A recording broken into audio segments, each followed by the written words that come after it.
ਨਰਿੰਦਰ ਮੋਦੀ ਨੇ ਅੱਜ ਗਾਂਧੀਨਗਰ ਵਿੱਚ ਵਿਦਿਆ ਸਮੀਖਿਆ ਕੇਂਦਰ ਅਤੇ ਸਕੂਲਾਂ ਲਈ ਕਮਾਂਡ ਅਤੇ ਕੰਟਰੋਲ ਕੇਂਦਰ ਦਾ ਦੌਰਾ ਕੀਤਾ। ਪ੍ਰਧਾਨ ਮੰਤਰੀ ਨੂੰ ਨਿਗਰਾਨੀ ਦੀਆਂ ਗਤੀਵਿਧੀਆਂ, ਵੀਡੀਓ ਕੰਧਾਂ ਅਤੇ ਕੇਂਦਰ ਦੇ ਵੱਖ-ਵੱਖ ਪਹਿਲੂਆਂ ਦਾ ਲਾਈਵ ਪ੍ਰਦਰਸ਼ਨ ਵੀ ਦਿਖਾਇਆ ਗਿਆ। ਪ੍ਰਧਾਨ ਮੰਤਰੀ ਨੂੰ ਇੱਕ ਆਡੀਓ ਵਿਜ਼ੂਅਲ पेशकार आपके द्वारा शिक्षा के क्षेत्र में उठाए गए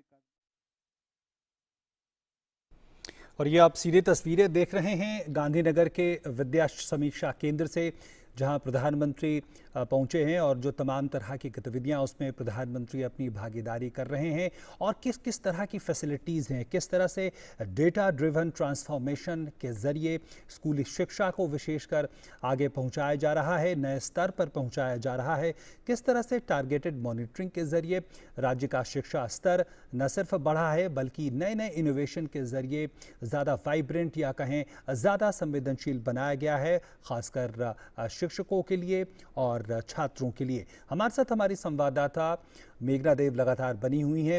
मेघना, जिस तरह से हमने अभी देखा एक ऑडियो विजुअल प्रेजेंटेशन के ज़रिए कि टारगेटेड मॉनिटरिंग पे खास कर जोर दिया गया है, जिससे एक समग्र विकास और ख़ासकर शैक्षिक विकास को आगे बढ़ाया जाए, किस तरह से इसका लाभ हम होता हुआ गुजरात में देख रहे हैं, क्योंकि ये इस तरह की कोशिश है जो बहुत यूनिक है अपने आप में, बहुत ही अनोखी है अपने आप में।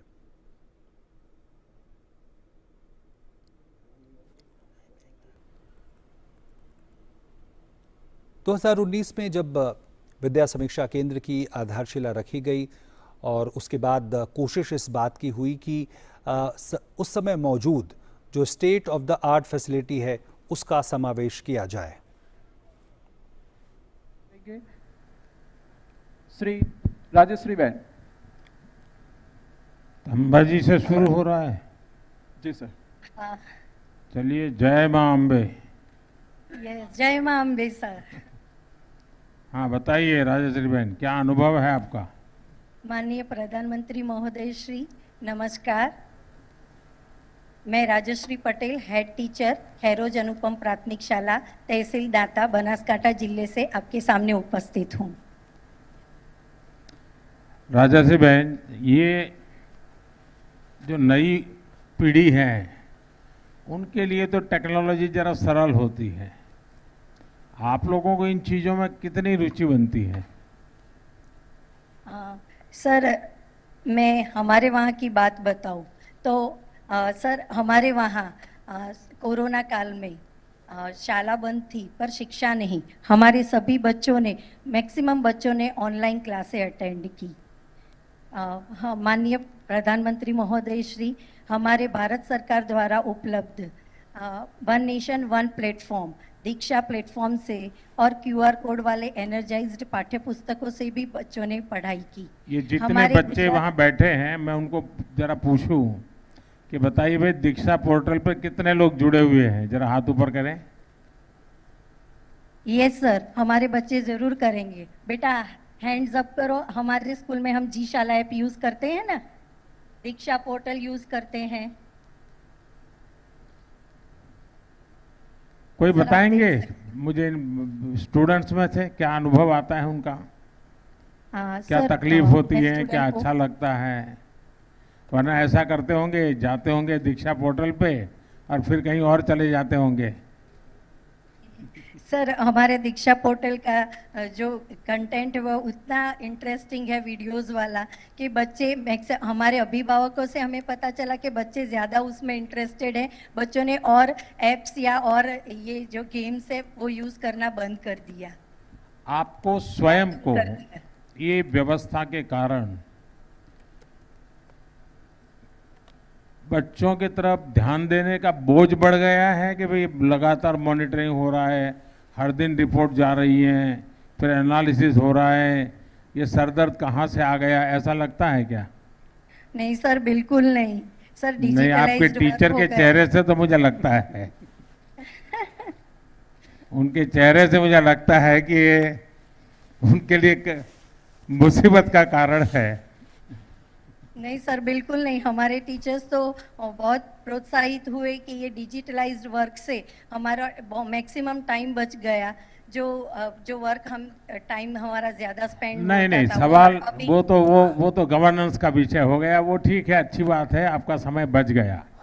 सवाल है कि भाई बच्चों को जब पूछते हैं कि भाई गुजराती लिखने में कितने सक्षम हैं, पढ़ने में कितने सक्षम हैं, और जब उसका आप चार्ट भरते हैं तो मन में रहता तो है कि भाई सच तो बोलना ही पड़ेगा। अब हालत क्या है नीचे, तो प्रेशर तो रहता होगा। सर अभी की बात करूँ ना, तो अभी हमारे पास रीड अलोंग ऐप है, तो उससे बच्चे अभी गुजराती और इंग्लिश की लैंग्वेज में महारत हासिल कर रहे हैं। वो एक ऐसा ऐप है कि जिसमें बच्चे स्वयं शिक्षा लेते हैं, उसमें पॉइंट्स, उसमें गेम्स भी है, बच्चे उससे पॉइंट्स एक्वायर करते हैं। तो ये भी हमें हेल्प, सब्स्टिट्यूट हेल्प भी है हमें। कोई स्टूडेंट से बात हो सकती है? Yes sir, sure. हाँ, नमस्ते माननीय वड़ा प्रधान साहेब श्री, मैं अशरूफा बहान यूनुसभाई खेरोच अनुपम प्राथमिक शाला में कक्षा 7 में अभ्यास करती हूँ। क्या नाम बताया? अशरूफा बहान यूनुसभाई। अच्छा, क्या आपको क्या फायदा है उससे, ये जो नई नई व्यवस्थाएं आ रही है? पहले भी लोग चिल्लाते थे कि बच्चों पर बर्डन बढ़ रहा है, अब ये मोदी जी नई नई चीजें ले आ रहे हैं तो और बर्डन बढ़ रहा है। उससे मुझे बहुत अच्छा लगता है। अच्छा, खेलने के लिए समय मिलता है क्या? हाँ सर।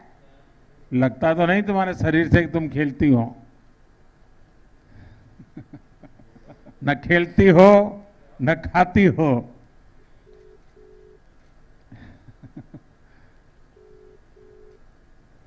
तुम्हारा कितना नंबर आता है क्लास में? फर्स्ट। इसलिए तुम्हें खड़ा कर दिया हैं? तो स्कूल में जब भी कोई काम होता होगा सब तुम्हें ही खड़ा कर देते होंगे। हाँ सर। ऐसा ही होता है ना? हाँ, तो फिर पढ़ाई में कब ध्यान देती हो? पढ़ती हूँ सर। पढ़ती हो? हाँ। अच्छा, कभी टीचर नहीं आए तो क्या करते हो? स्मार्ट क्लास ज्ञानपुर से हम पढ़ते हैं, टीचर नहीं नहीं, आए मान तो लीजिए वो टीचर नहीं आए तो उनका ये रिकॉर्ड कौन भरता है, क्या व्यवस्था करते हैं? आप स्टूडेंट को पता होता है इन्होंने आज आपके टीचर ने ये भर दिया है? नहीं सर। नहीं, जब का समाचार आता होगा कि घर में, जैसा मुझे अभी रिपोर्ट कर किया गया कि हम बच्चों के माता पिता को भी सूचना कर सकते हैं, तो आप अगर वीक हैं तो उन माँ बाप के पास जाता होगा तो भाई घर में कान पकड़ते होंगे। फिर आपको लगता होगा सरकारी स्कूल में नहीं पढ़ना है तो पीछे पड़ जाते हैं, चलो प्राइवेट स्कूल में चले जाएं। ऐसा तो नहीं होता है? मुझे ऐसा लगता है। कैसा लगता है बेटा? अच्छा लगता है। अच्छा लगता है। चलिए बैठिए। Thank you sir. चलिए, आप सबको बहुत बहुत बधाई मेरी। Okay sir. अब आगे इसी स्कूल के सीआरसी कोऑर्डिनेटर श्री जयेश भाई से अनुरोध करूंगा, आप अपना परिचय दीजिए। નમસ્કાર સર, આધુનિક ભારતના માનનીય પ્રધાનમંત્રી શ્રી, હું અંબાજીથી સીઆરસી કોઓર્ડિનેટર જયેશભાઈ પટેલ આપकी समक्ष उपस्थित हुआ हूँ। बताइए, अपना अनुभव बताइए। सर, इस मेरा व्यवस्था बहुत के कारण जिन जिन सर, स्कूलों मेरा- में आपको कोऑर्डिनेट करना होता होगा, वहाँ एक्सपीरियंस क्या आ रहा है, रिस्पांस क्या आ रहा है? सर बहुत बढ़िया रिस्पांस है। इस नई टेक्नोलॉजी से सर मुझे भी बहुत फायदा हुआ है।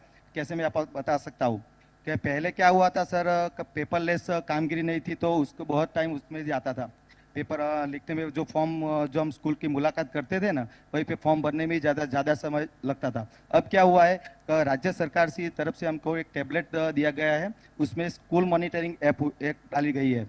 उस ऐप में विद्या समीक्षा केंद्र से एक टूर डायरी जनरेट होती है। उस टूर डायरी की मुताबिक हमें स्कूल में जाना होता है। अब सर क्या है कि स्कूल में जाते ही समय हम विद्या समीक्षा केंद्र से ऑनलाइन अटेंडेंस हमारे टैबलेट में शो करती है। वो टैबलेट के जो ऑनलाइन अटेंडेंस शो करती है तो हम वहीं पे वेरिफिकेशन कर सकते हैं कि स्कूल में कि कितने बच्चे प्रेजेंट हैं, कितने टीचर प्रेजेंट है। वहीं से फ़ायदा हुआ है। और सर क्या मैं बताऊँ कि जो हम वर्गखंड ऑब्जर्वेशन करते हैं तो विद्या समीक्षा केंद्र से लाइव वीडियो कॉल भी आता है, वहीं से भी तज्ञ हमको मार्गदर्शन करते हैं, वहीं पे वो स्कूल क्लास ऑब्जर्वेशन भी करते हैं और हमको मार्गदर्शन भी करते हैं। अच्छा, मान लीजिए मैं इसमें एक और विषय जोड़ने की कोशिश करूं, तो ये आप लोग मुझे गाइड कीजिए कि संभव होगा क्या, क्योंकि आप लोग पिछले 2 साल से इसके साथ माथापच्ची कर रहे हैं, तो आपको ध्यान में आया होगा। हम लोग पोषण अभियान चला रहे हैं। पोषण अभियान के संबंध में ही मानो अपन ऐसा ही चार्ट बना दें हाँ सर। और उसमें बच्चों को ही कहें कि भाई ये खाने से इतनी कैलोरी, ये खाने से इतनी कैलोरी, तुम्हें दिन में इतनी कैलोरी तुम्हारे शरीर में जानी चाहिए, और वो टिक मार करेगी मैंने आज ये खाया था, ये खाया था, ये नहीं खाया, ये नहीं खाया, नहीं खाया, और उसके कारण मुझे जो कैलोरी थी वो सफिशिएंट मैंने नहीं ली है। वो बच्चे को खुद समझ आ जाए, वैसा अगर मैं इंट्रोड्यूस करूं, मुझे तो बहुत मुश्किल नहीं है, मैं तो तुरंत इसमें एक चीज और जोड़ दूंगा, लेकिन क्या हमारे टीचर्स बच्चों को इसके लिए तैयार कर सकते हैं?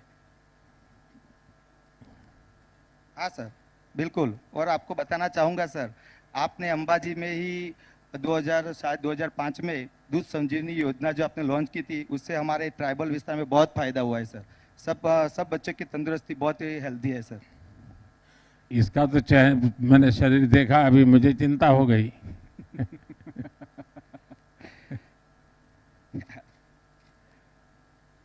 सब बच्चे वो योजना से बहुत खुश है सर, आप पूछ सकते हैं सर। दूध संजीवनी उसको नहीं पहुंच रही है क्या?